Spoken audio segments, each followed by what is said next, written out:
everybody, and welcome to Music Real Talk with Marbin. If you like what you're This hearing, is a pre-recorded please message.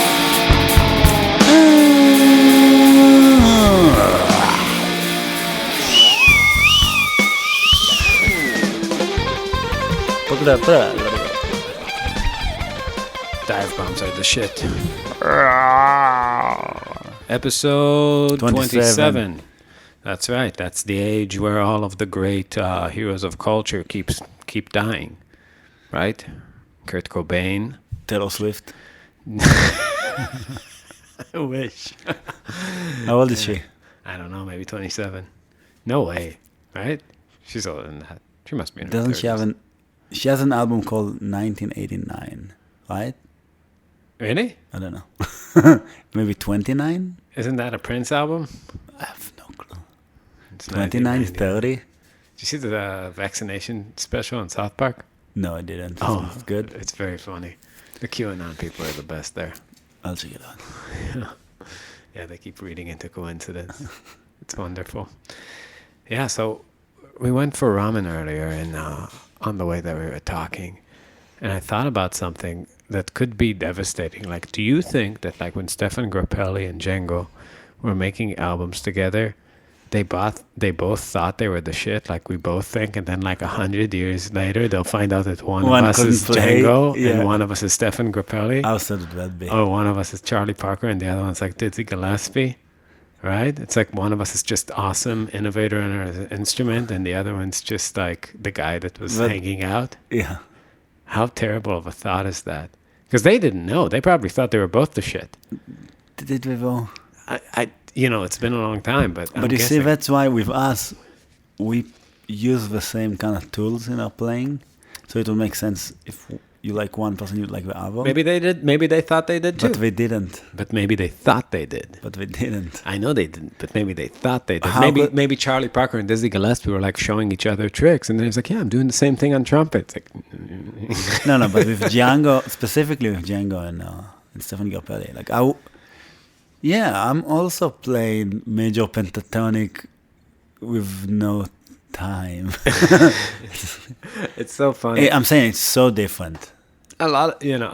I see this online, especially like gypsy jazz guitar players. They always say like, "Oh, I really listen for Stefan Grappelli's playing." Do you? It's like, is that the best thing about that music? Dude, I fast forward the shit out of it. I don't like it. It's so noodly.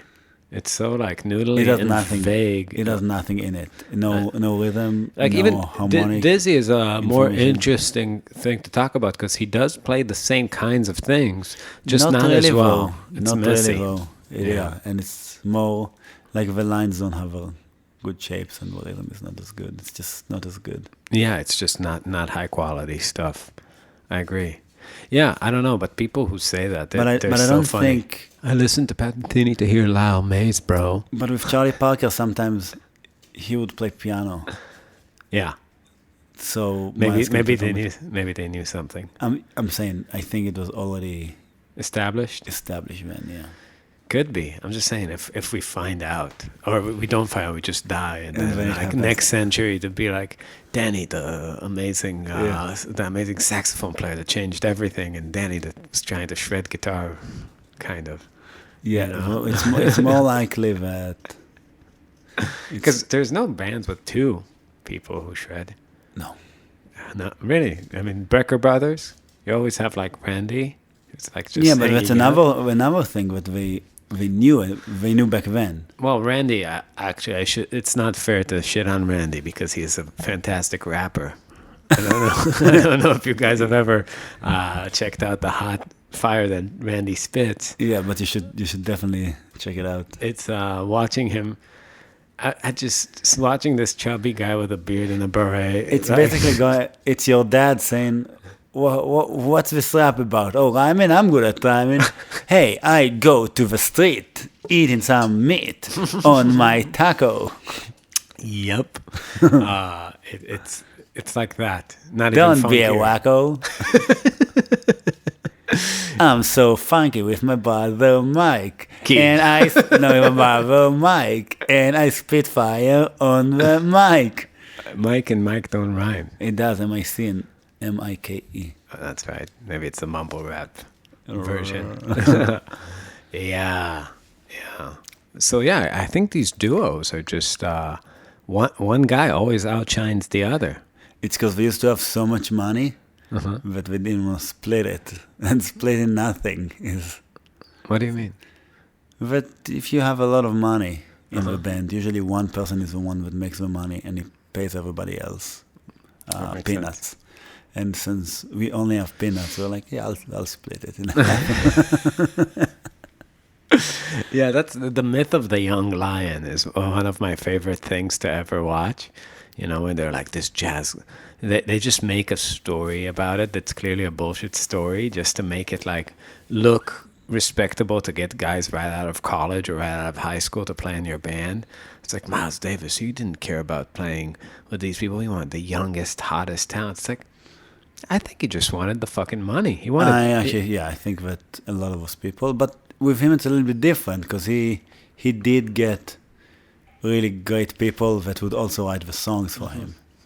He's a bad example, but certainly like when you look at Marcus Miller, or like the Jazz Messengers, it's like these people want to hang out with their buddies, but they can't afford to pay their buddies. You know, their buddies. Well, charge not too the much. It original doesn't make Jazz sense. Messengers, but when in the 80s for sure. Yeah, I mean, I remember we were watching that thing about was it Art Blakey? You told me about it, about Where- Art Blakey, yeah. Where it was like a drummer And Sidney rehearsing Blackman, it. maybe? Yeah, Blackwell. Yeah, Blackwell. Cindy Blackwell was like, or is that her name? I don't even know. She's a girl drummer, famous. But she was like his sub, and he's the For band leader. rehearsals. But she would just rehearse the bands for him, and then they're all bitching that he doesn't pay them. It's very funny. Yeah, like you wouldn't pay them because we didn't make enough money, but then he would hire somebody to show up for rehearsals for him. Yeah. How Instead weird of- is that? Yeah. Yeah, so, yeah, definitely in the 80s, people just were like, yeah, fuck it, let's just make the money we can make. Yeah. I'm so excited for our Gypsy Jazz album to be finished. But It sounds so good, I doesn't can't it? wait for it to hit the world and make all the waves. All the ripples. All the ripples in the Gypsy Jazz community, in the regular jazz community, in all the playlists on Spotify. It's like everybody like, oh, I need a Gypsy Jazz thing in my coffee shop Yeah. playlist, and just Gypsy Jazz stardom. Everybody will finally come to us and admit, you guys do play jazz. Whatever you did until now has validity because you proved you can play jazz. In hindsight, it all And- makes sense. It ties it all together. Yeah. So everybody will apologize and grovel at our feet. Mm-hmm. Yeah. It's so weird, like this strange complex that that both me and you have suffered from kind of like an early age of being totally shunned by the jazz community. Yeah. And it's really shaped a lot of our Yeah, but Gypsy Jazz character. is the worst. No, Gypsy Jazz is not an They don't acceptable form. consider Gypsy Jazz and don't consider fusion jazz. Well, it's the center of hipness. It's like that thing that that once was in Williamsburg and now is somewhere in Bushwick. That center of the actual jazz it's not world. even that, because I see all those people that used to, especially Israelis, because now I'm friendly with some of them, Mm-hmm. and I see the stuff that they do now, Mm-hmm. and it's so much nothing. Well, they're victims of hipness. That's really what it is. It's like, you are not looking for what is good. You are looking for what is hip. And I see. You know what I saw? I saw Ben Monder, who is actually. I know why you saw it, but yes, I saw it too. The arrangement of that song, Someone to Watch Over Me, or No, it My was One and One Only and Love? Love. Yeah, My One and Only Love. Did you watch it? I watched some of it. Yeah. It's this thing that is hip. It keeps shifting. It's always like a different thing, but now it happens to be kind of Schoenbergian atonal harmony that weave in and back out of the song. It's I kind don't of like think it's hip anymore. I think what's hip now is hip hop. it's in the name of the style. It makes sense. Yeah. hip to the hop finally. No, but I think the New York sound still has some of that. But we're so old. I know. There's nobody that replaced Also, them in that style. I remember I saw Ben Monder play live one time. I think it was with what's the name of that drummer?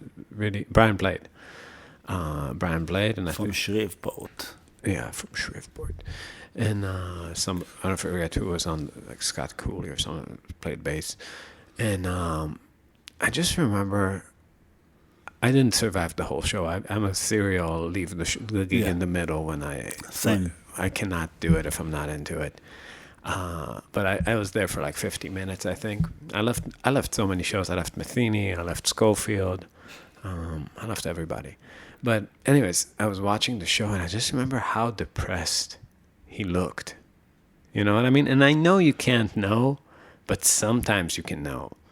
You know what I mean? Yeah, like No, but people think we're depressed sometimes, and it's not true. Yeah, but the life force he was projecting was so faint. Was he sitting down? Yeah, he was sitting down a lot, you know, and which is another issue. The sit-down guitarist. Again, some people can pull it off. Wes Montgomery, I think Django. pull it off depends also on the setting. Yeah. I mean, Anthony Jackson, the bassist, he was so fat at one point that I remember you told me that you went to Danny went to his show, and when he stood up, people applauded. Just like the energy it takes for him to stand up. Yeah. But yeah, I mean, you could be sitting down is not necessarily a game ender, even though it makes it hard. If you're a pianist, well, standing up is a game ender. Oh yeah. Especially if you have a guitar. Yeah, but even without a guitar, just standing up on the piano, like and playing piano. Guitar. What a fucking ridiculous instrument. It's so stupid. And I feel like the only thing better than a guitar is like if you're on like a Back to the Future air skateboard. That somehow, those two things are connected in my mind. It actually looks like it's both the same thing. Like you can float on your guitar. On your guitar, just throw it down there and hover away. Yeah. After your solo. That would be pretty cool, actually. Go fuck yourself. Right. You know what I didn't understand about people like Ben Mondo, though? Because you showed me stuff, and sometimes you do that. You would show me somebody that technically does things that are difficult, but if you don't play guitar, it just stupid. It doesn't sound different. Yeah, it sounds like chords on a guitar, yeah, but the chords happen to be like this gigantic stretch that looks like tendonitis. Yeah, so it's so weird because the way you and I would play, and I think most people, you learn things that are close to your wheelhouse, and then you add stuff until the end of the day you can do stuff that you couldn't imagine you can do, right? But if you try to go for something that's hard on your instrument, it's like that makes no. I just don't understand how you're supposed to develop. Well, this is difficult. This is also difficult. You know, like right. Yeah, it's like, I mean, I think most people don't think about it in a craftsman kind of analogy, but if you hire a carpenter and he shows up to your house and his hammer weighs like 85 pounds, and every time he swings it, it's like really intense, and he does it like perfect, and it's like, but why are you doing it? It's like, because it's hard. It's like, but don't you just care about fixing the cabinet? It's like, no, not at all. It just makes so little sense to me. Also, because something that's hard on one instrument, that's where my piano. I told you always go to.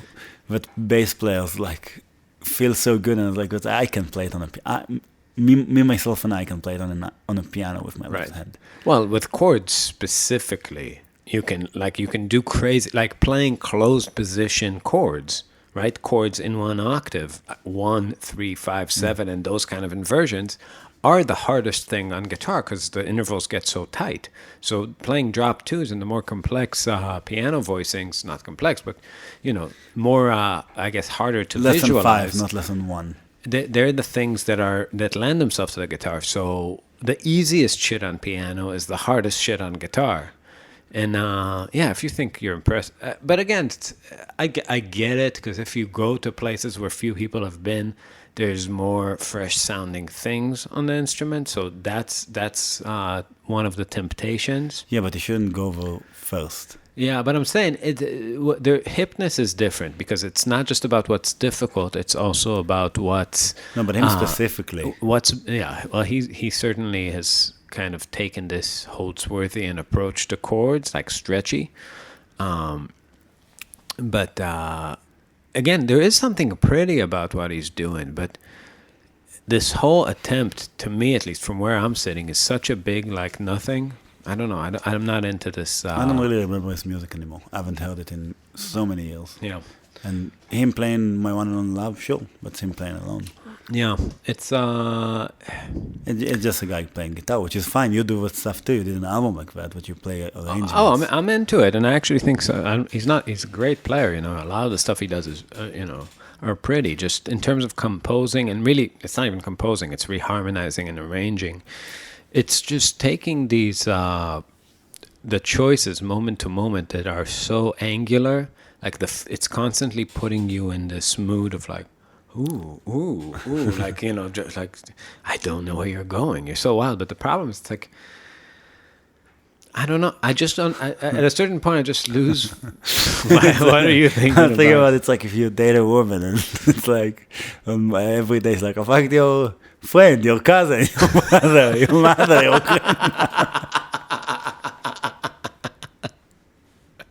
Lots of surprises. Yeah, like a lot of surprises. Yeah. Your grandma's like, she's dead. Yeah. Bag her up. Yeah. That's pretty great. So now you like it. So now I like it. I mean, now next time I'm listening to Mr. Monder, I'm going to think about that. Yeah.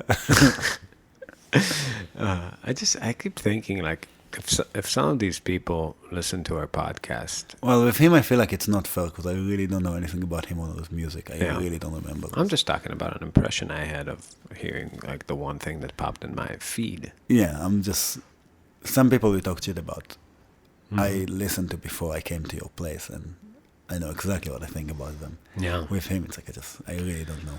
Yeah. So I started making this fucking content. Ben Monder and John Mulder also sound the same. Yeah, one name is too similar, so yeah. I'm not sure which one is which. Yeah. Like I wouldn't recognize Ben Monder on the street, I feel like. True. Me neither. Yeah. I started making a lot of content, like, doing the streams on YouTube now. By the way, go to youtube.com/MarbinMusic. Subscribe and hit that bell to get the notifications. I'm building it. It will come. They will come. But I started doing lessons, and I figured out kind of what... Oh, you're doing lessons? Yeah, I did this. I did the how to play out like Schofield. Oh, I didn't know it was a part of a series. It's just lessons. I just called it like Lessons with Danny. But you got a number of them, though? I'm not numbering them, but they're all on the same playlist. You should number them. Why not? I can number them. Number them, yeah. Okay, but anyway, I did one about, and it was weird because I thought about like what I can do, and I thought about like digging deep into myself and finding out like some sort of method of teaching music, but then I was like, like that's not. I will demystify what other people do.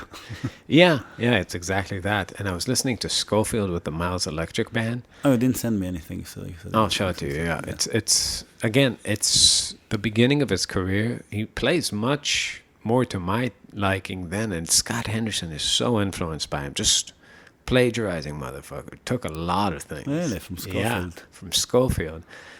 Same lines, but a lot of the same kind of... the lesson I made was just... It was super interesting that the tool that he kept using was... it was on a vamp. He was just playing on an A7 chord, and he used like half-hole diminished. And what he did is he just took the four notes, like the root, the flatted third, the flatted fifth, and double flatted seven, like a diminished arpeggio. And from each one of these notes, he played an arpeggio that goes 1, sharp 2, 3, and 5. So basically, like there are Did 8. you play like do? No, it's like interesting patterns, but like a lot of the fusion-sounding heads are just that. And I mean, and it's really cool. I mean, the one thing is that inside a diminished But would he scale, always play with 4 notes? He would play, he would this play them, order but or not in different that order? order. So he'd kind of voice lead from all of them. So wherever they are, it's a really nice sound. Oh, I see what you're saying. So but then he would kind of mix it up with his pentatonic playing. I did a whole lesson on that. But it is interesting that inside that scale you have 8 triads, right? You have those four chords, major and minor. But if you play that arpeggio, it's kind of like the major and the minor on top of each other. And it's weird because a lot of times when people play arpeggio sounding things, they have some kind of seventh, but he doesn't go there. So yeah, I mean,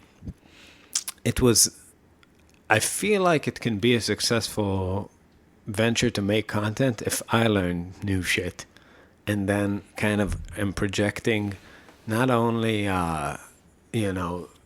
the lesson, like as if it's, because it's not something I do.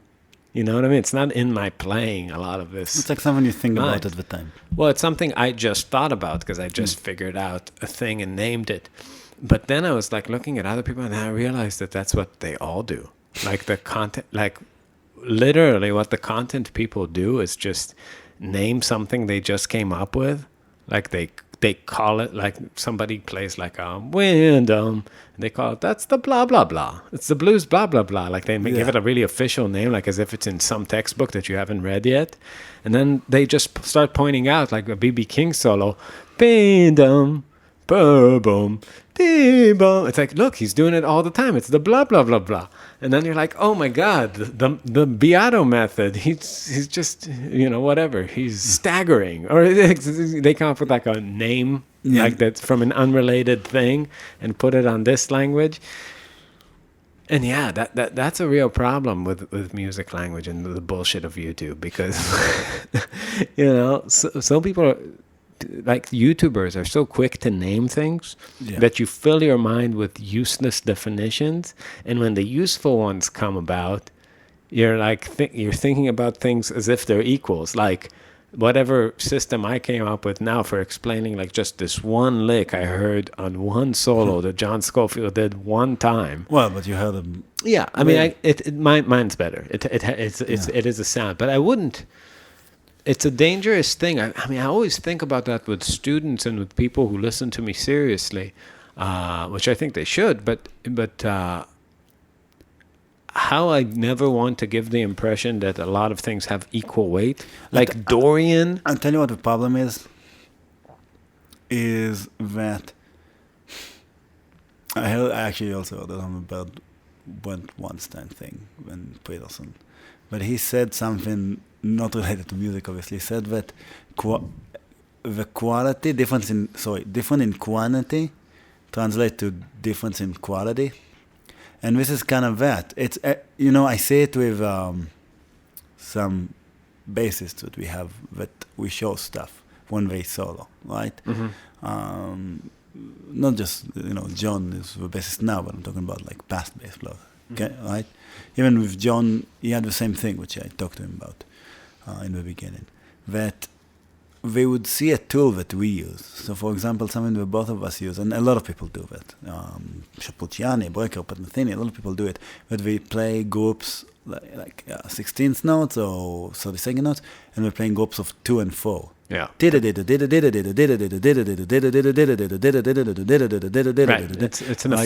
That's an effective rhythmic tool when you're playing 16th notes, 32nd notes. Yeah, just to enter groups of 2 in though.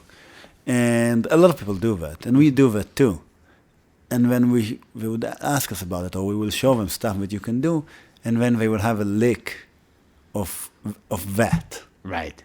And then maybe something else, and then we would have a lick of that. But there is a difference between having 1,000 tools that you, every time that you play, you use a lot of things simultaneously, and whether within, without, and having a couple of tools that you just insert into your playing. So that's the same problem with what you're saying. If you have if you're a complete musician and you have all the other stuff and you just add that little thing, then it's fine. But what really happens with students is you show them something like that and they just make that their playing. Yeah.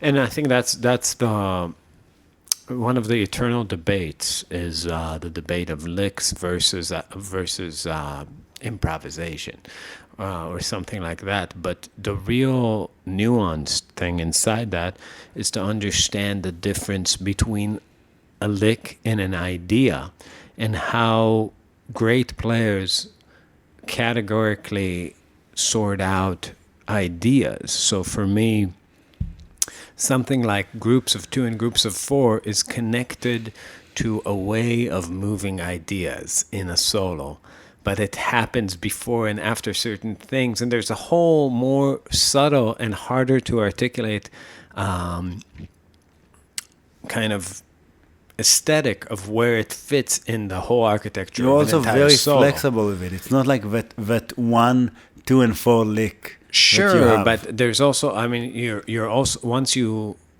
you recognize that as a thing you do, you can't just be like press it like it's a tape machine. Be like, now I do this. Yes. It has to be, it has to come at a certain moment, and that's always the hard part to explain. Is that even though the things you do may be explained individually, the whole sequencing of events is totally organic, and that quality can't be passed. Yes. You're not going to, even if you understand and write it down like writing it down on a piece of paper and analyzing it using verbal language, right? Like that's what harmonic analysis, all of the collegiate type language that's associated with music, all it's really doing is it's letting you explain music language in language. You know, Can you imagine if we advertise a show like this is a super group of 4 music professors. they know the They shit. all have PhDs in improvisation. Dude, I remember when I took a free improvisation ensemble in Berkeley, and it was taught by this really anemic looking skinny blonde who played flute, and we were playing I still remember this. It was What, lady or a guy? lady, and it was All My Tomorrows, like a standard, and everybody was like opening real books, and she's like, it's the first time we meet, she's like, close those things. Like, you have, in free improvisation, you have to hear it. It's like, But you don't know the nobody here knows how the song goes. Like, it doesn't matter. She's like a student of Ron Blake from the third stream, that guy that teaches in like New England Conservatory. He's like a pianist. Terrible music. Jesus Christ. Like, I don't know him, but okay. the pits, like, so bad. Like, it's people who are like postmodernism. I have to say, in a lot of ways, abstract art, in like the whole art scene with painting and sculpting is so pretentious as it is, that somehow they manage to kind of smoothly like do this. But in music, it just, since people have to be, since you don't go to a museum to listen to a record, you have to be at home with your eyes closed and have to have some sort of honesty. Like, who plays John Cage at home for fun? Like, when you're alone, do you think anybody ever heard that Dan. music? Yeah, our friend Dan does. There's like 7 people who have ever checked it out alone and loved it. I mean, it's kind of music you only play so somebody else would think something about you. But you're crazy. Success, great success. Yeah. But it's just a total failure. Anyway, so this anemic lady, I'm pretty sure she was a vegan. I think one steak and she would not make us do that. But anyway, she's like closing all the real books, and like, we're like 19. None of us know the songs. Like, just play All My Tomorrows. And I'm like, oh, okay. Bah, bah, bah. That's it's like, it's so funny. Like, the thing is, like, it's egged on. But like, if you literally took a special needs like 2nd grade class and just gave them pots and pans and compared it to the Berkeley ensemble that I was in, pragmatically the results would be identical. You know what's funny? We have this cliche that says if you let 1,000 monkeys type forever, they would eventually write a masterpiece, right? But if you let 4 students in Berkeley play, they will not come up with a masterpiece. One time, like a couple times a song, maybe they'll hit the same harmony. Yeah. And then be like, oh yeah, we really got somewhere. That's the most amazing thing in free improvisation. Whenever somebody accidentally hits like a minor chord together, that all of a sudden sounds like Everybody's something. like, oh my God. And they repeat it. until it kind of falls to shit, and like, the trumpet player goes to play piano, like whatever fucking happens in the ensemble. Yeah, and Dan was kicked out of the free improvisation class. Yeah, because he did what I was talking about. Yeah, he went. Great minds. He went and started playing piano. Great minds. And the teacher said you're a trumpet player in this ensemble. I don't play trumpet. And Dan was like, I thought this was a free improvisation class. And it's like, it is, but you're disrupting it. And Dan was like, I think I should not be here anymore. And the teacher was like, I think you're right. And he got an A. Yeah, and he got an A. He got paid not to come. Yeah, in grades. He paid not to come. He paid not to come. Yeah, that's more accurate. And that's a funny thing when you're a student. You see these things as victories, and like, oh my god, he really got them. And but he really paid them a ton of money not to be in class. It's like you're paying like $200 a minute. Yeah, not to be in class. It's crazy. But that's what I was saying. That's a problem with free jazz. I probably said it before here. But the idea that you have no rules, it's like you always have rules. Right. So you show up at the same place. I said, I'm going to play free jazz shows, and I will show up the day later. Right. And start playing when another band is playing. Wrong city. Wrong city. Like some things were basic rules. That, it's just... It's just stupid. I just feel like modern music is terrible enough. Why do we have to go to post? And that's the thing also with punk. That's the one thing that I don't get about punk people and grunge people that like Nirvana, or people that like all those punk bands. Like, I get you like Nirvana. Fuck you, Dad. No, not that part. Like, I understand you like Nirvana. You're like, oh, it's so raw. But then if a person doesn't shoot themselves in the head, that's what I don't understand about people that like rock music in general. Like, if a person doesn't shoot themselves in the head at 27 and they're 40, what more? They had a lot of money. Why didn't they learn another chord? And like punk people, it's like, oh, it's raw emotion. But if they played 100 or 200 shows and they learned to play guitar, are they worse? Oh, how much guitar are they allowed to learn before they just become a metal band? Before they're not punk anymore, and like, oh man, you're a phony, man. I can tell that you're comfortable holding this instrument. Yeah, I think that probably happens to some people. I wouldn't know, but I think a lot of the punk movement has to do with some sort of like anarchist ideology and anti-establishment feeling, fuck the man kind of deal. Which man? I don't know, all the men. All the men. The patriarchy. Yeah. All the men. No, but I'm not even sure it's connected to that. I think it's kind of like fuck the government, but not like libertarians. Not like, let's not, because they want, fuck the market too, But I don't know. Do they want to barter? Do the punk people want to are they against the dollar, or I don't know. That's like, well, how would they do? How would they trade? By screaming at each other.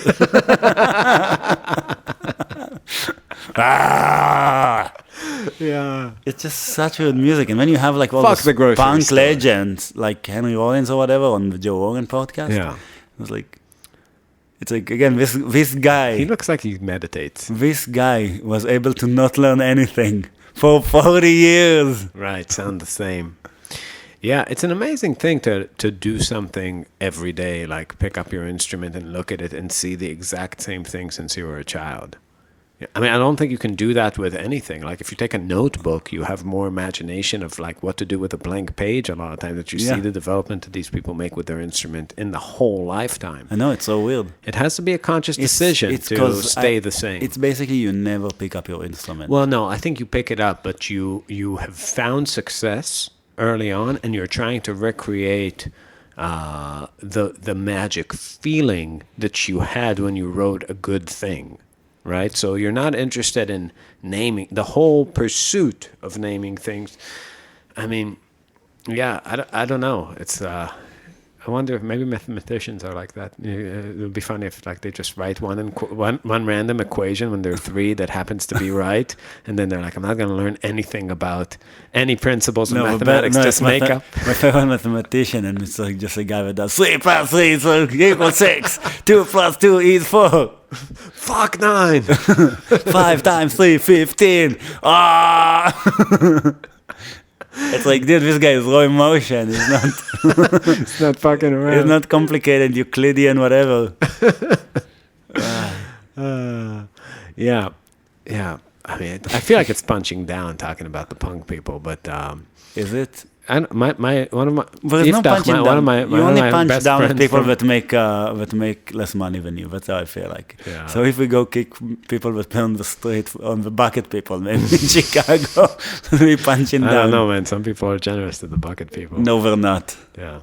Actually, bucket drumming is probably one of the most offensive forms. Now you're punching downs. People love it in Chicago. If you say that, people will hate you. Really? Yeah, they love. Well, fuck all these they people. love bucket drumming. Dude, I mean, It's so loud. it's amazing. I wouldn't think a bucket can make so much sound, and it's a bad sound too. It's like it's not a satisfying drum. I'm wondering if it's coming from the snare playing tradition. Of course. Because, when people play snare, let's move from buckets. Yeah. But when people play snare, they never play a groove. That's one thing that kills me. It's like, why don't you play... Sometimes they do. They do. But it's not that... snare music is not that. No, it's like army. It's for marching. Yeah, but the time is strange on there. It's not grooving. It's not fun. I heard some snare drumming that I thought was badass. I was just watching a video of somebody explaining kind of how all of swing comes from snare drumming. Yeah. No, I heard people that do a crazy shit with it. I'm not saying they don't, but I'm saying generally speaking with music, it's classical music, kind of. And it's not rocking. Yeah. That's what I'm saying. It's not like a jazz drum solo. Right. That's what I would think. Or like well, I think all those guys, like, certainly Buddy Rich and they came from Steve, that. what's his name? Steve Buscemi. Steve Buscemi was great. What's Paul Simon? Steve I forgot his fucking name. Scalise. Is it a Steve? Yeah, Gad. Steve Gadd. Yeah, he's like an army guy, and he did that. The army of cocaine. He's in the war against the wall you have in your nose.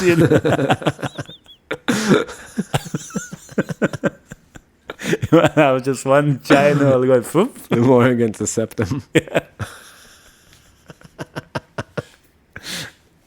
Everybody in that generation did mountains of cocaine. Yeah, he God, could you specifically, when you see his videos, he's so out of it. Oh yeah.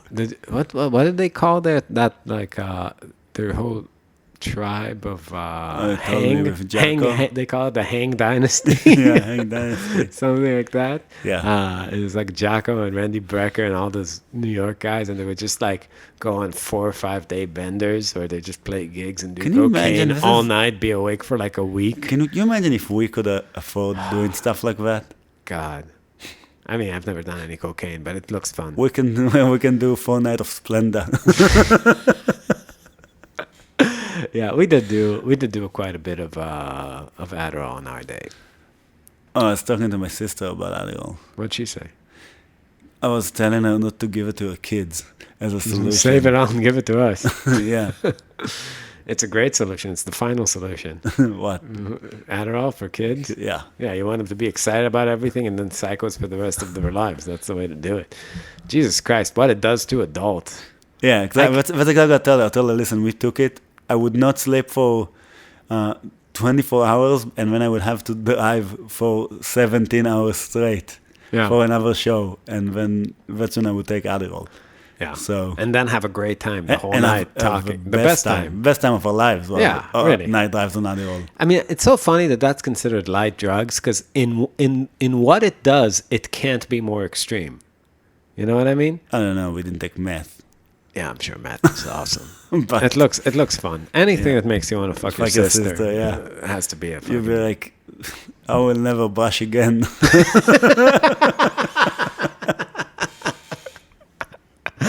That's on the side of the box. I remember somebody just commented that saw us in a festival, saw us flossing. Really? Yeah, and somebody just commented about how he remembers we have great hygiene. And we really take care of our teeth. We do take care of our... We do floss every day. We do, yeah. Yeah. I mean, I haven't missed a day of flossing in... Oh, that reminds me of it. I have a dentist appointment sometime.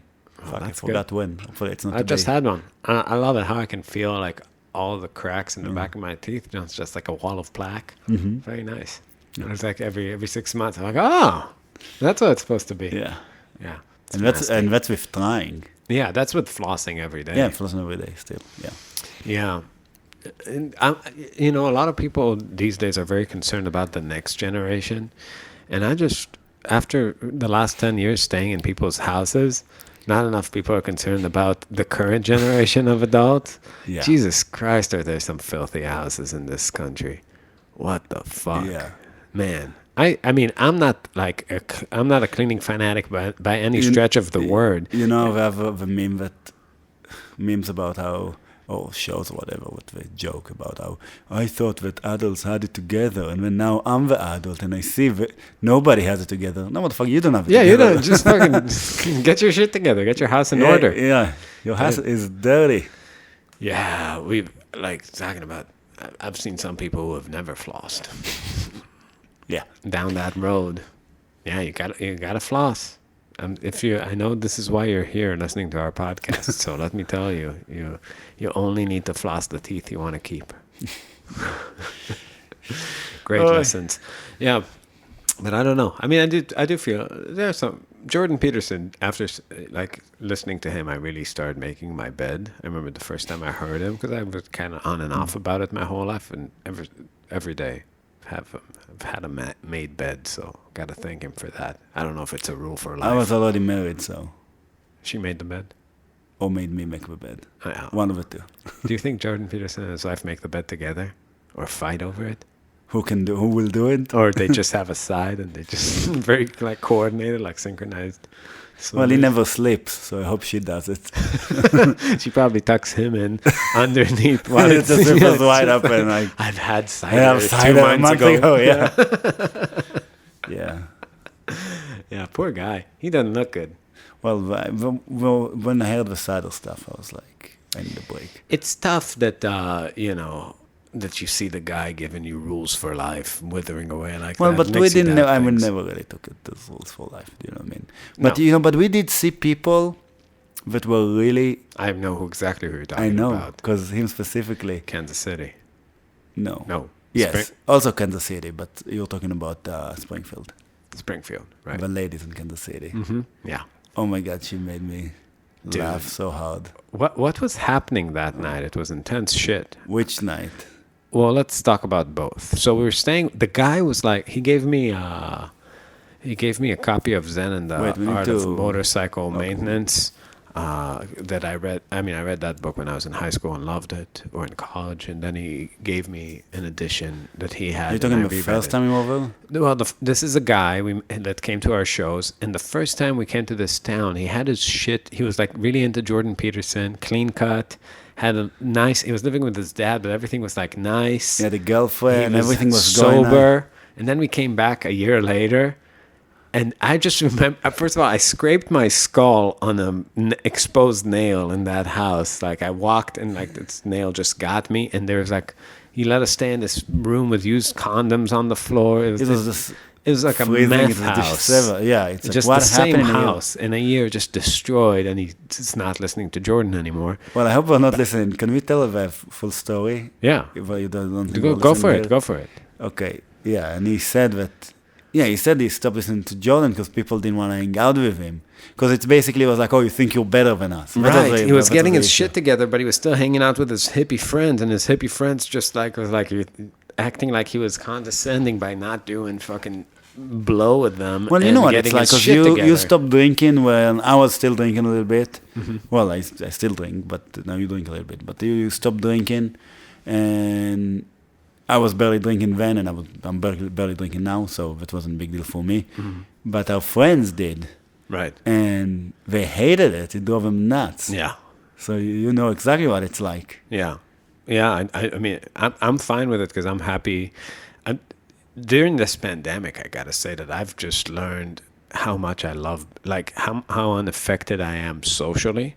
You know what I mean? Because I'm happy to sit home and just work on music. Yeah, but we also talk to each other like Yeah. a couple times a day at least. So Right. it's not really. No, I'm not saying I don't have anybody, but like that peer pressure of like, and that was never a thing for me. But I can see for some people how it comes at the cost of their friends that they love. You know, if the people in your life are doing a bunch of shit you don't want to do, and your only way to kind of stay on a wavelength is to do it, then you got to check yourself on that. And the funny part was, so his ex-girlfriend came to our show the day after. Yeah. In Kansas City. That was an insane night. And we were talking to her, and we were like, "Oof, yeah, you kind of dodged the bullets. Like, this place is a mess. He's kind of a mess, this guy."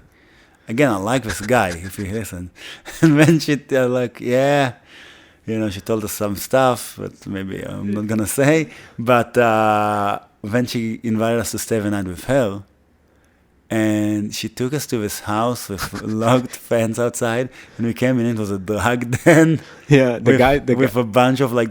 The guy, her boyfriend is a drug dealer, like just selling massive amounts of weed. Yeah, like owns an entire building, and we were in the bottom floor, and it's like security cameras everywhere, and guns, and huge German shepherds, and dog-haired pal. And this girl stole your hoodie, right? Well, we don't know what happened because she sent it to me. That's a hoodie I have with me.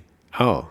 Yeah, they found it somehow. But one girl, we were sure stole it. We knew. Yeah. It wasn't the girl that let us But the whole night they were doing whippets, like balloons of like nitrous or something, but like hundreds of them. I mean, the amount of brain cells that died that night was in the high trillions. Yeah, it was a holocaust of brain cells. It was amazing. 6 million died. And they did not 6 trillion, and they did not have many to spare to begin with, man. I mean, was just insane. It was so funny. Like the tanks and the guy, literally. So they were playing music like through the computer. And this guy... We didn't name a song after it yet, because it's so new. Well, this guy was like, what, you guys want to hear something? And the new Leonard Cohen album just came out. And I was like, yeah, put on some Leonard Cohen. He's like, no. I was like, oh, you don't like him? He's like, I'll put it on. And then he's like, I used to hang out with this guy, and Leonard stole his girl. And I'm like, I hate him ever since. It's like, how old are you? Like Leonard's like 80, so you hung out with a guy, let's say, what, 20, like a 67-year-old Leonard stole, like how firmly was this guy holding on to his woman that like she'd go with like a late 60s, like what they do together? And she read him a bedtime story and feed him pea soup? Like, what the fuck are you talking about, dude? Anyway, he was like flipping out, and he played the song, and then he like left and like went out to smoke cigarettes, and he came out like really upset. Like, yeah, I can't take him. That night was so funny. Yeah. It was very We slept on a small bed, me and you. It was really funny. Yeah. But we woke up covered in dog hair. Yeah, but people don't understand that those nights are so great because you know you live in the morning. So it's like, it's a great time to have us. Could you imagine if you had to stay there 2 nights, though? No. But that's what people don't get, that one night, it's also not good every night. The worst, there are some places that are so dirty that the shower you take in the dirty place feels dirtier than sleeping in a pile of dirt. Yes, but it's bad to shower because it just sticks to you. Yeah. It's like it's like the water, but it goes to, always tries to get, even kelim shlavim, how do you say it? Yeah, like whatever. So it's the same thing. Like if you have something clean, all the dirt just get magnetized to it until it's dirty in the same level, till it's equal temperature of dirt. So that was disgusting. Yeah, but one night is fun. Like I'm glad we did it for one night. Well, it's so ridiculous. Well, the thing is that leaving is so nice. Like leaving in general, like leaving a good situation is so nice, but leaving a bad one is so nice. But it's more than that. Because when we were 24, it was pretty funny.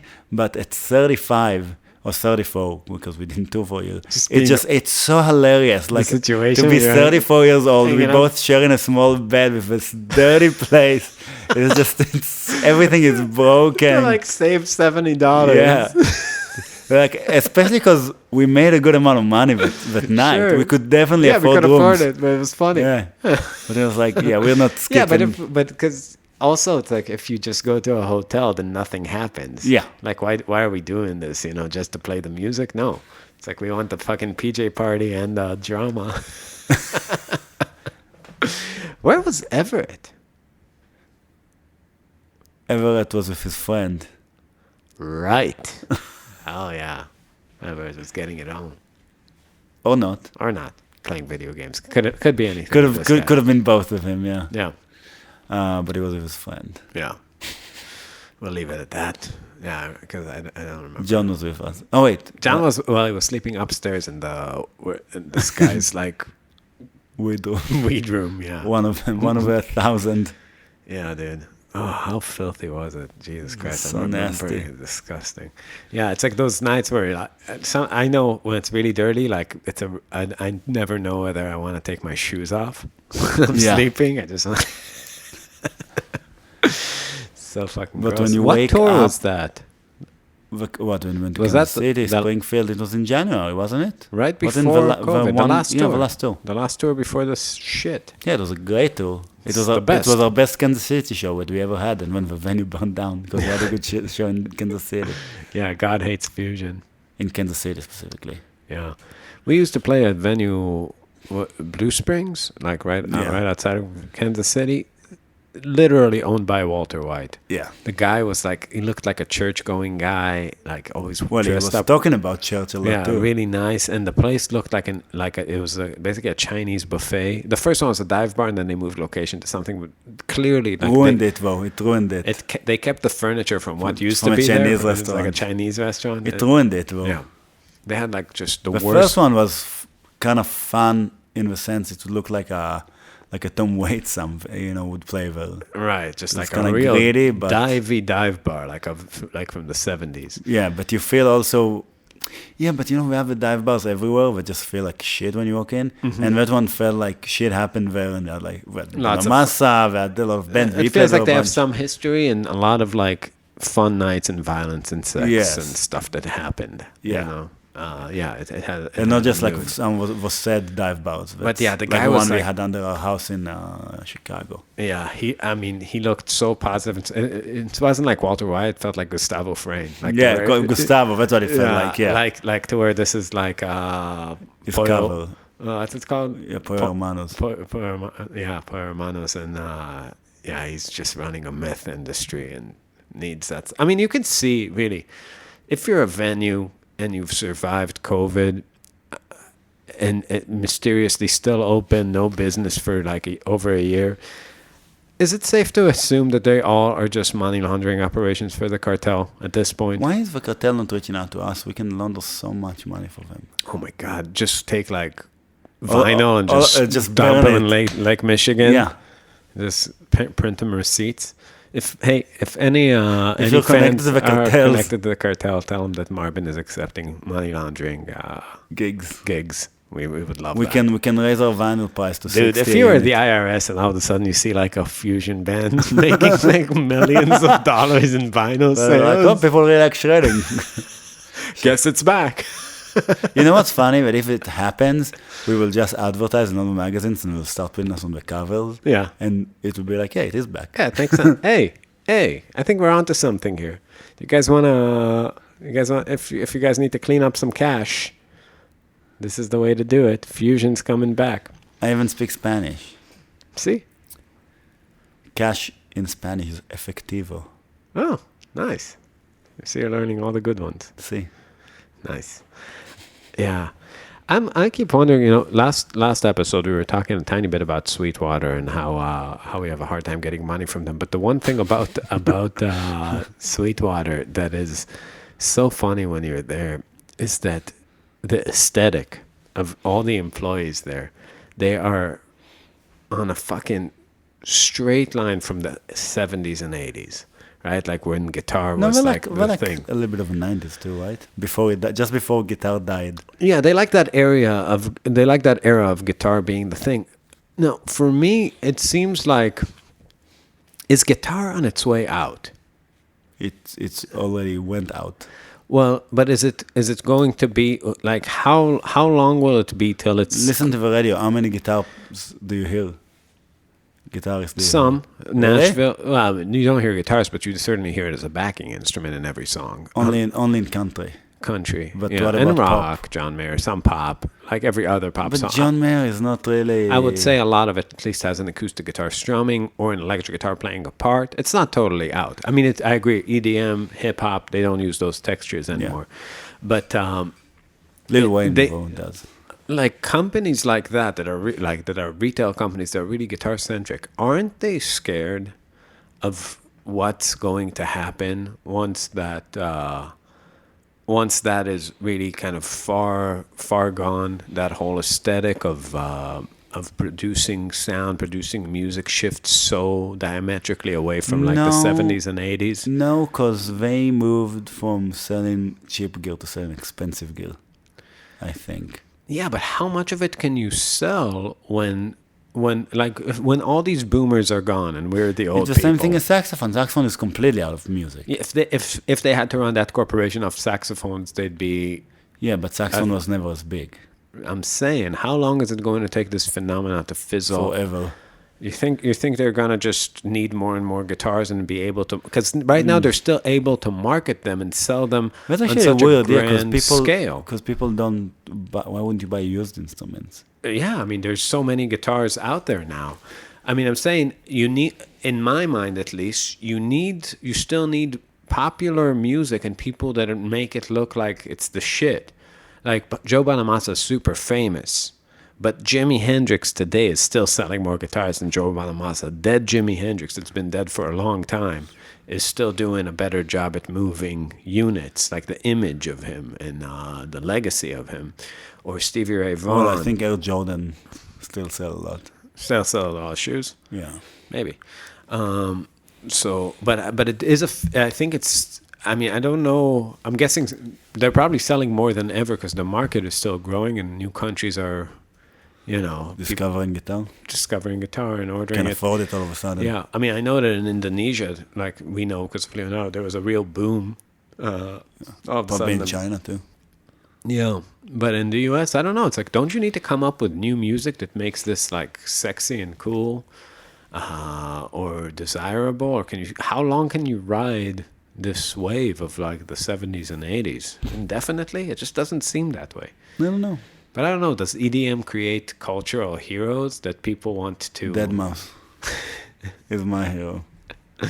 I am pretty blown away by the fact that he has a master class where he teaches people how to put together EDM.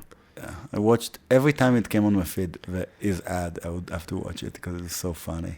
What did it to me. say? I don't even remember. I just remember it was so hilarious because it made no sense whatsoever. That a guy like that had so. Yeah, and the way he looks at it and the way he does stuff, and it's just sorry. It would be a better story if I remembered it, but I just remember it was ridiculous. Yeah, I have one friend that really went that direction from Berkeley, Alan. No. And he's really kind of a full-time EDM guy, and he has like an Instagram thing where he posts little snippets of Is he gonna him. get a plastic surgery? You feel like, I mean, I would think that or Botox at least. at a certain point, I feel right now he still looks fairly young, but like in 10 years, He like, doesn't look that young. no, he doesn't. He looks like everybody around him is. Well, I mean, there's a lot of people still like late 30s. You still have that guy. I mean, I can't imagine being that guy that shows up at like the 20-year-old bar. I know, that's what I'm saying. Yeah, I just feel totally out of place. Hey, everybody. You're doing you're doing the twist. Like in what age do they look at you like, oh, that's the clown for my birthday party 20 years ago? You know, it's like Yeah. the age gap is too big. Yeah. I mean, I don't know if like a guy that looked like when I was in high school, like my dad's age, showed up, thinking it's like it's a narc. Yeah. Just in our metal party. You know what I like, remember? That, like just move to the music as if it's you know okay. when we had Sergio's Hot Top 5 Yeah. or whatever, why did they take all of them off the internet? But when we Are had, they off? they were for a while. I don't Oh, know if wow. they're off now. But when That's we had so the funny. Sergio's Hot Top 5, White Hot Top 5, and we had the Kesha song, which he sings, look like Mr. Jagger. And it's like, this is...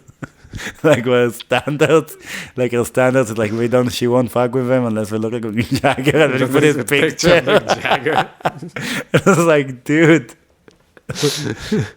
he looks he looks like an 80-year-old ball. Like You mean like he a looked testicle? he looked like a testicle of an 80-year-old testicle. Like if testicles are testicles, what he looks like. It's just all wrinkly from all the heroin. Yeah, it's very funny. I'm not saying he wasn't hot back in the day, but Jesus Christ. Yeah, you need to update your standards. Yeah. Yeah, so I'm saying, yeah, he's in this like scene of DJing these parties for like hot little girls on the beach in Istanbul or whatever, like in Rome or in Ibiza or something. Ibiza. That sounds right. Yeah, well, he travels and he does that, and I mean, Does he not need a saxophone guitarist duo to shred over his music and maybe completely destroy it? Maybe it does. It's so funny because I always like we would make them run away screaming. Like in a hippie festival, I always feel like it's iffy. Yeah, but we always feel that, and then when we do it and it doesn't happen. Like we just played with hippie festival in summer, and me and you, and we played gypsy jazz, and we were freaking out before the show. And then we played the show, it was great. I'm just a little bit freaked out that, I mean, I would think that a for real EDM party, where it's like a bunch of DJs and us would not work. I feel like it will work. Really? No, not a Marbin show. Us shredding over the... Yeah, we can do that. Yeah, that'll be fine. Yeah, I'm not bringing John and Everett with us. I'm just saying me and you can go I don't think you with can him. cut. I don't think you can go from that atmosphere for drugged up people to like a real thing. It would it would sink. It would create a thing where the whole imaginary landscape that the meth. Too many people will notice being raped.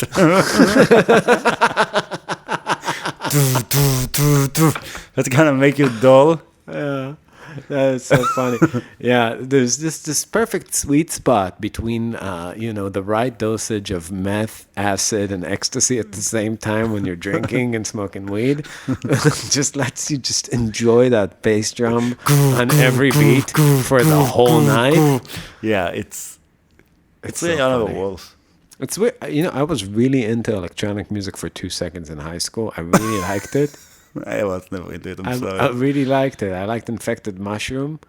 It's like an Israeli band, and like I was getting in a little bit into it, and I just remember then starting to understand some things about music and about like how ridiculous it is, and when I started noticing that playing each layer in the music has a face. You know what I mean? When it's played, and when you're listening to EDM, the only face you see is the face of the Matrix. You know what I mean? It's like the machine. Yeah. And I started having rage against The machine. No, I just stopped. Ooh-wee, ooh-wee, ooh-wee. Isn't that amazing?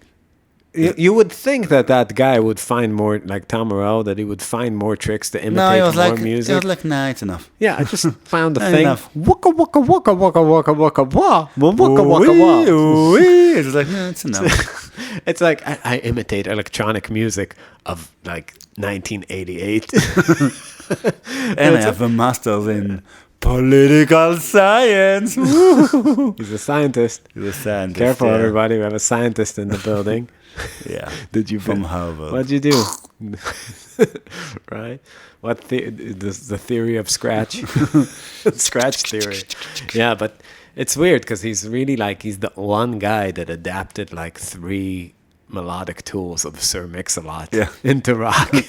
It's his big contribution. It's so ridiculous. But Rage is so awesome. Yeah, they're like the best band. I was thinking about what music I listen to. And I listen to jazz, like a bunch. Like I listen to Israeli music still.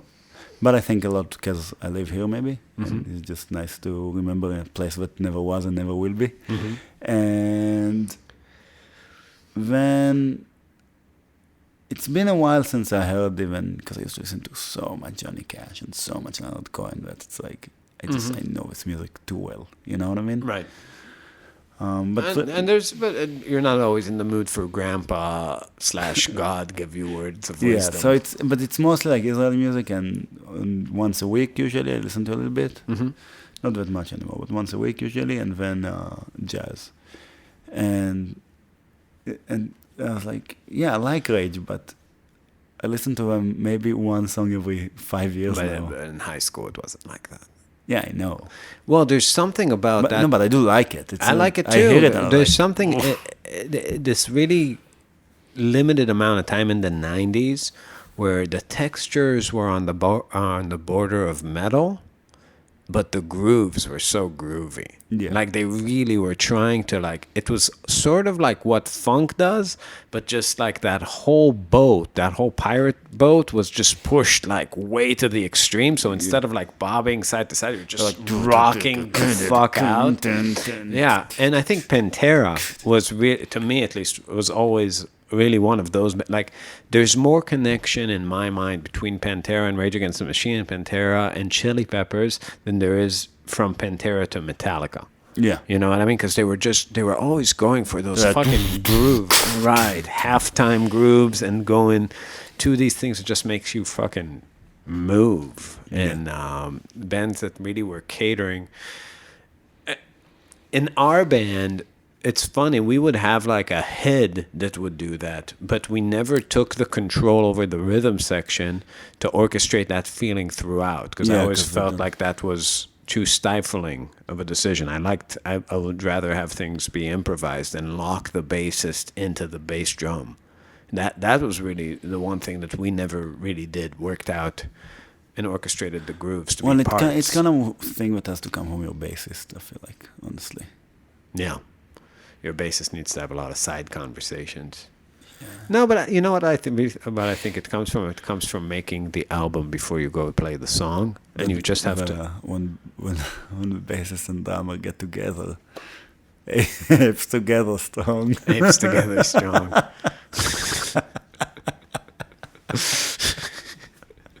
I love it, meme. Yeah, well. It used to be funnier before I saw it every single day on Reddit when the Wall Street bets. Oh, really? Yeah, that's what they say every time GameStop goes up. Apes together strong. Yeah. I see that reference literally every day blasting through my head. I just like the Sidemen thing. Right. Yeah, but those kind of bands, I don't know. There's something about the because there isn't much melody going on in the songs. Did you see the part in The Patriot, that show on Amazon Prime, that he's making up a Chili Pepper song? No. What? No? No. Oh my God. How did I miss it? Dude, that was... You didn't see the Chili Pepper song? No. Dude, I thought I was going to die. What? He does a whole thing like Anthony Kiedis, and it's so good, and he like kind of comes up with like the way it's put together, like a show, like chickalicky-picky, picky. It's so ridiculous. It was in Patriot? Yeah, it was so funny. I'm gonna watch it today. It was one of the funniest moments. You have to find it, and that show was fucking fun. Okay, you have to find it on YouTube and send to me. We'll do it. We'll do it basically very soon. I'm gonna have to go very soon, but yeah. Yeah. Yeah. Oh, I have to. Oh, you have to see it. All right. I think we should wrap it up. Guys, watch us at youtube.com/Marbin Music. Subscribe to this podcast. Follow it on all of your podcasting things. Download. Buy our music at marbinmusic.bandcamp.com and facebook.com/Marbin Music. And we'll see you next time. Bye-bye. Bye.